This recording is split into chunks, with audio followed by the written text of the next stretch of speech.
Fossil fuels have formed the basis of mankind's way of life since the first cavemen learned to use fire. The versatility of fossil fuels was soon recognized and harnessed to build the world as we know it. Coal, oil, and natural gases have been powering the world's economies for over 2 centuries and make up 80% of the world's energy. Without fossil fuels, we would not be where we are today. But where are we today?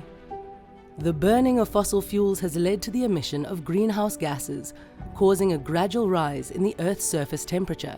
Global warming is probably one of the biggest challenges of our time, and what we know is that human activity is what causes the Earth's surface temperature to rise, and it's specifically because of the burning of fossil fuels, of which coal is one.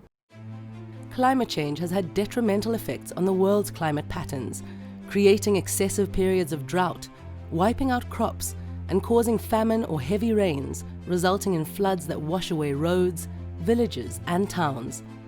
Climate change is posing a threat to humanity as we know it.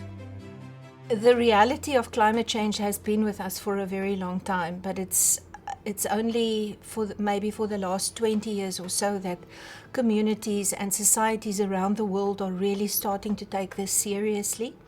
And probably the most important moment was the reaching of the Paris Agreement, when almost all the nations of the world came together and signed this commitment to change behavior, to reduce the effect of global warming by limiting the rising temperature of the Earth's surface to below 2 degrees Celsius from pre-industrial times. As one of the world's largest coal producers and exporters, and ranking as the 13th largest greenhouse gas emitter globally, South Africa must make drastic changes. The challenges that South Africa is facing is that it is a mining country, and it is very reliant on coal, not only for generation of its own energy and meeting of its own energy needs, but also as an export product. To lose that kind of income and that source of wealth will be a big challenge for South Africa. The Presidential Climate Commission developed the Just Energy Transition Program to facilitate the transition away from coal to a sustainable, greener future, while addressing the impact on coal-dependent communities. It is really important to start understanding the landscape, the legal landscape around the just energy transition. At the moment, we are still building the regulatory framework. The DST-NRF SARChI Chair for Mineral Law in Africa, hosted by the University of Cape Town's Faculty of Law, was created to cultivate expertise and build a network of academic and legal experts with competence and knowledge on mineral law in Africa to advise on and influence law and policy across the African continent. Recognizing that a shift away from coal would impact South Africa and its people beyond its guiding regulatory frameworks, Mineral Law in Africa partnered with Dr. Megan Cole and Dr. Amber Abrams of UCT's Future Water Institute to form a strategic collaboration with the World Bank's Social Development Team, led by Dr. Bandita Sijapati and Dr. Ezgi Canpolat.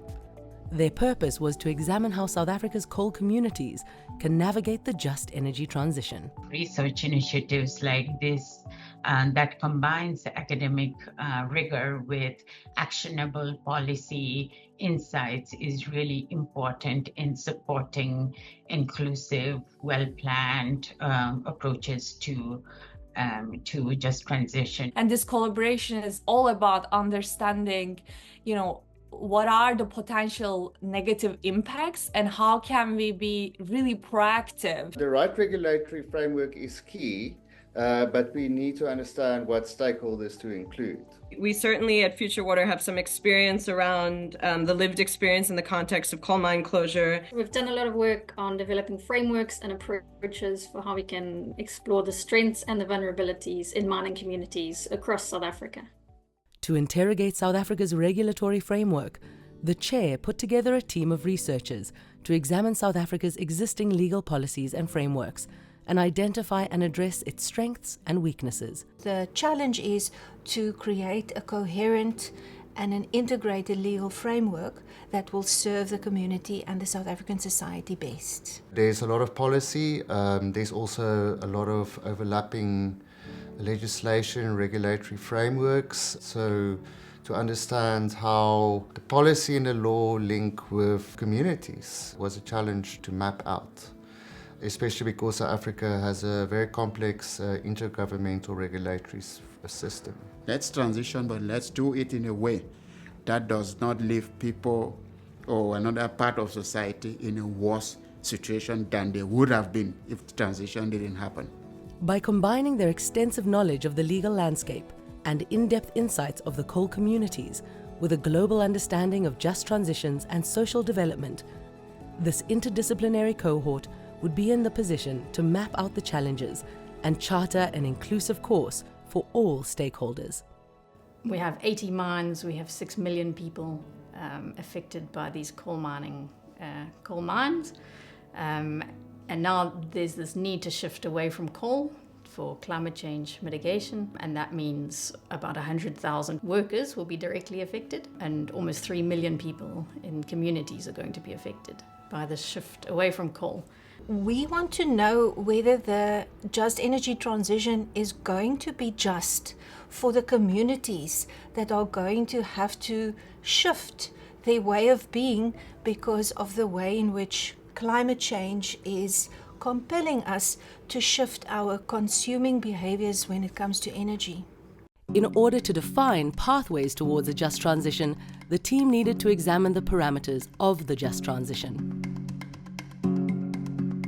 A transition is just when all the elements of justice are heeded in the process of transitioning. And there are several elements. The last meeting I've had with Megan and Amber, we started talking about using the framework of justice as the analytical framework, and the ones we know about, distributional recognition justice, procedural justice, all of those things.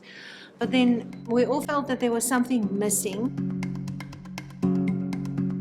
From first-hand research, but also from the literature, what we find is that these three categories of just transitions justice don't always think about these very intricate details of relationships. What often gets left out are the kind of well-being aspects that relate to relationships. So when a mine worker who loses their job is offered a job in another province, what are the relational implications of that person having to move 3 provinces away and their children staying in the village that they originally were living in? While it is understood that a shift away from coal will impact both the national and local economies and result in job losses in the tens of thousands, it is important to look at the unique local context and lived realities of the communities to determine what challenges and opportunities there are for each individual area. To do this, Dr. Megan Cole developed a Coal Transition Vulnerability Index. There's exposure, sensitivity, and then there's adaptive capacity. So putting those together, you can get a picture of who needs attention first and who needs most attention. And then those different aspects, exposure, sensitivity, and adaptive capacity, you'd have different policy responses to those different aspects. Are we thinking about mines and plants, or are we thinking about governance, or are we thinking about schooling and healthcare? Coal mining has served as a foundation for South Africa's economy for more than a century, facilitating not only the development of the mining sectors, but also the economic growth of the country. As a result, the country has developed a robust regulatory framework around the sector, including social and labor plans that protect mining workers. And mining companies have played an important role in supporting the development of the communities. Mining companies over decades have supported communities and, they've created the jobs, but they've also supported in infrastructure and services and all of that. But despite these positive impacts on the country and mining communities in particular, coal mining has also had detrimental consequences for both land and people.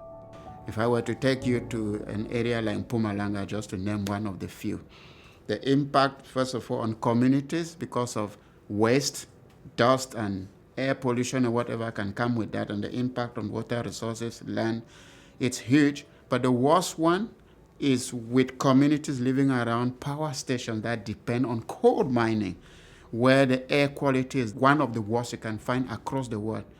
The negative impacts on the health and well-being of the mining communities make a strong case for a shift towards cleaner, more sustainable energy sources. However, the impact of mine closures, in particular poorly managed closures, can be equally detrimental.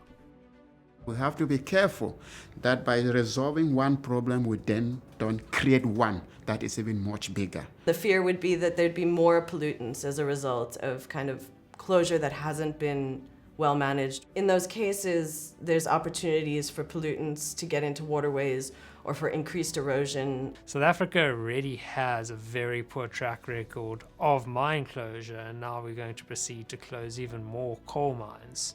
We have about 5,700 to 6,000 derelict mines in the country, and the potential bill of rehabilitating these mines, it runs up into the billions, untold billions of rands. And the big problem is we have this fantastic legislation for mine rehabilitation, mine closure on paper, but there is a big issue with enforcement. While a strong regulatory framework will build the foundation of the transition, strong government processes will be needed to ensure that every level of government is empowered to support and manage its district.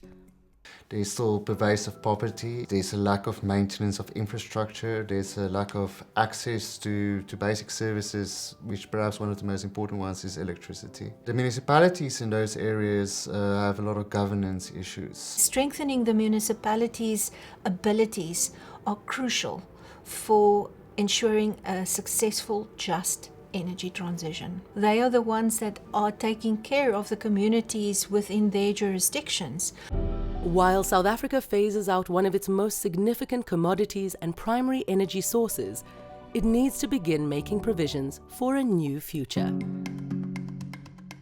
To assist poorer countries in achieving a just energy transition, the Paris Agreement has made provisions for funding, and South Africa has created the JET IP to develop the capacity to move into a new space. One challenge and fear is that you don't have social buy-in, which might mean, chaos and uncertainty that will undermine any economic or positive interventions made.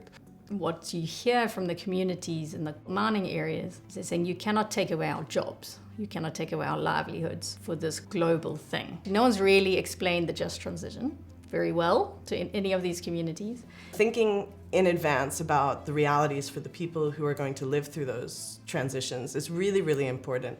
We need to start creating insights on the ground, on community level, of how people will receive changes like this. So when we approach through opportunities lens, then we change the conversation, not to you need to stop what you are doing, we are going to close down the mines, but how can we envision a new future for you, for your families? This is something that we can also work on as researchers, building understanding of the importance of the transition and also creating a listening space for the communities and for the people affected by the just energy transition.